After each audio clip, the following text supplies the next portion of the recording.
Mga namatay na isda sa Cancabato Bay nilinis ng Fishery Law Enforcement Team. Detalye ng balita mula kay Jimmy Angay-Angay, RS32, maupay nga agad Jimmy. Nilinis ng Fishery Law Enforcement Team sa pangunguna ng coordinator nitong si Felix Dumlao ang mga nangamatay na isda na nakita sa Cancabato Bay, Tacloban City.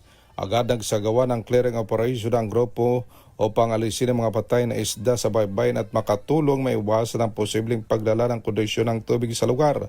Naunang sinabi ni Tacloban City Agriculturist Romelo Anadi, isa sa mga posibleng dahilan ng pagkamatay ng mga isda ang kakulangan ng oxygen sa tubig.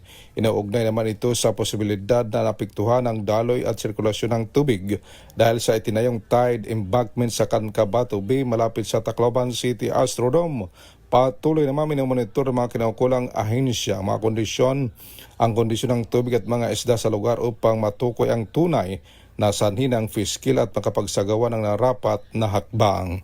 Mula dito sa DYVL Action Radio Tacloban, ito si RS32 Jimmy Angay-Angay para sa DZRH, una sa Pilipinas, una sa Pilipinas. Daghang salamat Jimmy.